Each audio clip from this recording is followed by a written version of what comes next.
আসসালামু আলাইকুম। আমার চ্যানেলে তোমাদের সবাইকে আরও একবার ওয়েলকাম জানিয়ে আজকের ভিডিওটি শুরু করছি। কাছে এবং দূরেই যেখান থেকে আমার ভিডিওটি দেখছো, আশা করছি আল্লাহ তাআলার অশেষ রহমতে সবাই খুব ভালো আছো। আলহামদুলিল্লাহ, আমরা অনেক ভালো আছি।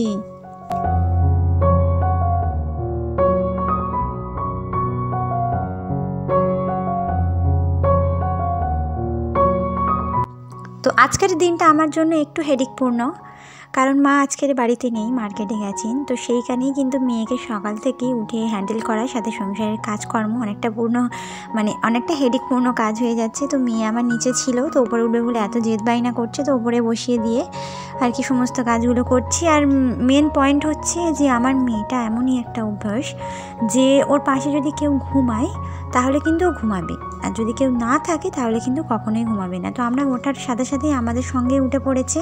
তো তাড়াহুড়ো করে যেহেতু ব্রেকফাস্টটা করে হাজব্যান্ডকে কাজে পাঠিয়েছে, তো সেই ভিডিওটা শ্যুট করতে পারলাম না।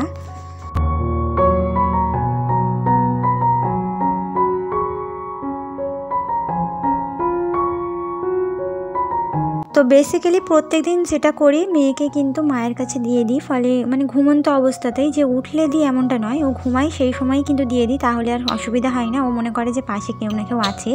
যদি উঠে দেখে যে আমি নেই, বা উঠে যদি পড়ে তারা আমাকে যদি দেখে নেয়, তাহলে কোনো মতেই ও মায়ের কাছে যাবে না।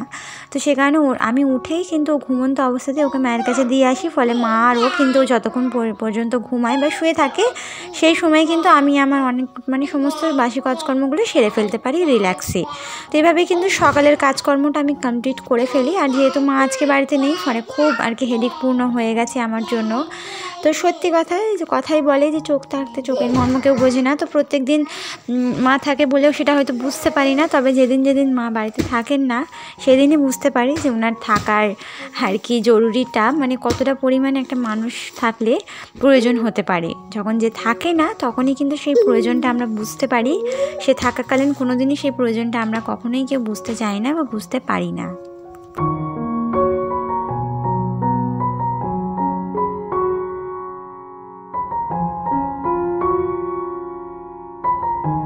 তো মেয়েকে আর কি রান্নাঘরেই বসিয়ে রেখে আমি ঝট করে থালাবাটিগুলো ধুয়ে নিলাম। তারপর ঝট করে ছাদের মধ্যে এসে জামা কাপড়গুলো আগে ধুয়ে আর কি মেলে দিয়েছি। দিয়ে তারপরে কিন্তু আমি এখানে মুরগিদের খাবারও দিয়ে দিলাম। তো ভিডিও শ্যুট করার মতো সময় আর নেই, যেহেতু অনেকটা দেরি হয়ে গেছে, সাথে স্কুলে ভাতও আনতে যেতে হবে। তো সেই কারণে আর কি ঝটঝট করে কাজকর্মগুলো সেরে নিলাম। আর 10টার মধ্যেই কিন্তু স্কুলের ভাতটা আনতে যেতে হয়, তাই যে ভিডিও শ্যুট করবো, জামা কাপড়গুলো ধোবো, সেই সময়টুকু আমার হাতে নেই। তাই সমস্ত কাজকর্ম ঝট করে সেরে নিয়ে তবেই কিন্তু আমি এখানে আর কি শেয়ার করছি। জামা কাপড় ধুয়ে মেলে দিলাম, সাথে পালা পোস্টটা কম্বল, সাথে এগুলো সমস্ত কিছু রোদ্দুরের মধ্যে দিলাম। মুরগিদের খাবার দিয়ে দিলাম, দিয়ে মেয়েকে বসেই কাজটা করতে হচ্ছে। কিছু করার নেই, ওকে সাথে করে নিয়েই কাজ করতে হচ্ছে। বলে না কোমরে বেঁধে নেওয়া টাইপসের, তো সেরকমই।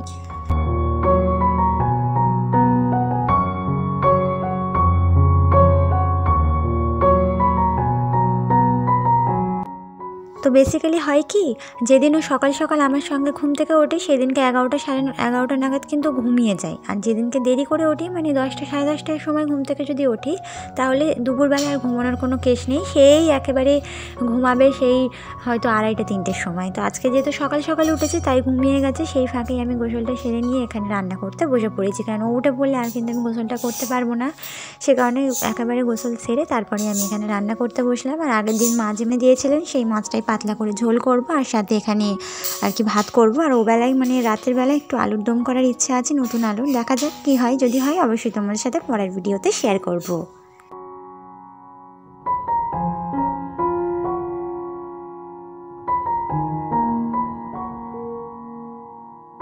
তো এখানে ভাত কিন্তু আমার অলরেডি হয়ে গেছে, আর এখানে মাছটা ভেজে ঝট করে ওই কড়াইয়ের মধ্যেই আমি একটা তরকারি তো তাড়াহুড়ো করে একটু করে নিচ্ছি। তো তোমাদের সাথে যতটা পারবো শেয়ার করব। আজকের এই একটা পদ দিয়ে আমরা দুই শাশুড়ি বৌমা খাবো। হাজব্যান্ড যেহেতু নেই, কাজে গেছে, তো উনি ওখানেই খান। তো সে কারণেই আর কি খাবার দিক থেকে আমাদের আর কোনো সমস্যা হয়নি, এক পদে আমরা শাশুড়ি বয়ে খেয়ে নিতে পারি আর কি।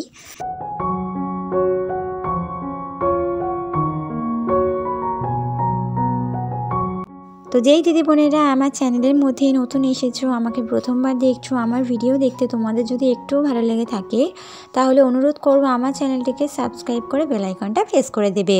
এতে করে যেটা হবে, আমার ভিডিও ছাড়া মাত্রই তোমাদের কাছে নোটিফিকেশনটা পৌঁছে যাবে। আর যারা অলরেডি কাজটা করে দিয়েছো তাদেরকে অসংখ্য ধন্যবাদ।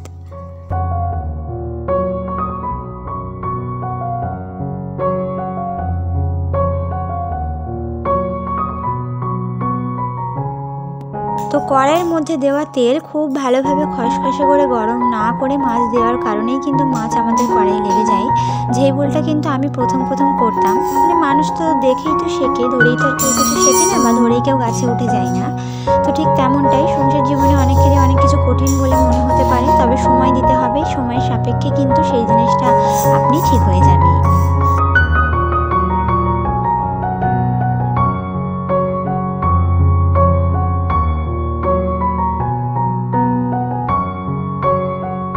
তো এই মাছের নাম পর্যন্ত আমি জানি না, মানে মাছ কিন্তু মাই এনে মাই ধুয়ে দেয়, কেটে কুটে সমস্ত কিছু করে দিলেন। মাছের নামই আমার জানা নেই, তবে যেই মাছ আমি কোনোদিনই আর কি দেখিনি বা কোনোদিন আমি খাইনি সেই মাছ আজ রান্না করছি আর কি। মানে মাছের নাম জানি না অথচ মাছ রান্না করছি, এরকমই একটা ব্যাপার। তো এরকমটাই হয়তো শ্বশুরবাড়িতে হয়। তো অনেক জিনিসই আছে যেগুলো আমাদের অজানা, বাট আমাদের কিন্তু করতে হয়। তো সময়ের সাথে সাথে সব শিখে যেতে হয়, মেয়েদের আর কি অবস্থাটাই এরকম।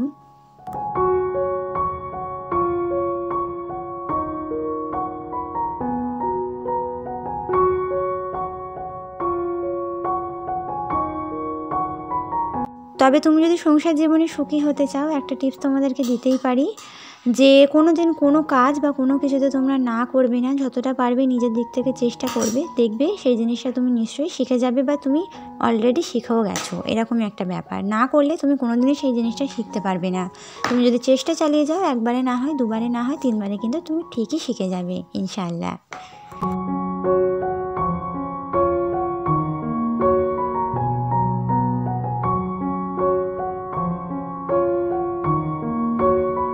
তো কথা বলতে বলতে অলরেডি আমি মাছগুলো ভেজে তুলে নিয়েছি, আর ওই কড়াইয়ের মধ্যে অল্প একটুখানি সরষের তেল দিয়ে পেঁয়াজ কুচি, কাঁচা লঙ্কা চিরা দিয়ে লাল লাল করে ভেজে নিয়ে দিয়ে দিলাম টমেটো। আবারও কিছুক্ষণ টমেটোটা ভেজে নিয়ে দিয়ে দিলাম আদা রসুন বাটা, দিয়ে আবারও কিছুক্ষণ আমি একটু ভাজা ভাজা করে নিলাম। নিয়ে তারপর এখানে যেই আর কি বোলের মধ্যেই আমি মাছটা মাখিয়েছিলাম, ওর মধ্যে না অনেকটা পরিমাণে মশলা ছিল, সেটা তো আর ফেলে দেবো না, সেটা ধুয়েই আর কি তরকারির মধ্যে দিয়ে দিলাম, সাথে সমস্ত রকমের মশলা দিয়ে স্বাদ মতো লবণ, হলুদ গুঁড়ো, লঙ্কার গুঁড়ো, জিরে এবং ধনিয়ার গুঁড়ো দিয়ে অল্প একটুখানি পানি দিয়ে আমি ঢাকা দিয়ে মশলাটা খুব ভালোভাবে তেল ছাড়া পর্যন্ত কষিয়ে নিয়েছি। নিয়ে তারপর পরিমাণ মতো পানি দিয়ে দিচ্ছে, তুমি যেরকম পরিমাণে আর কি এর মধ্যে ঝোল খেতে চাও ঠিক সেরকম পরিমাণ। আমি একটু পাতলা করে করবো, যেহেতু একটাই রান্না করছি, তো সে কারণে একটু পানিটা বেশি করেই দিলাম। দিয়ে আমি যখন পানিটা ফুটবে তখন আমি এখানে মাছগুলো দিয়ে দেবো।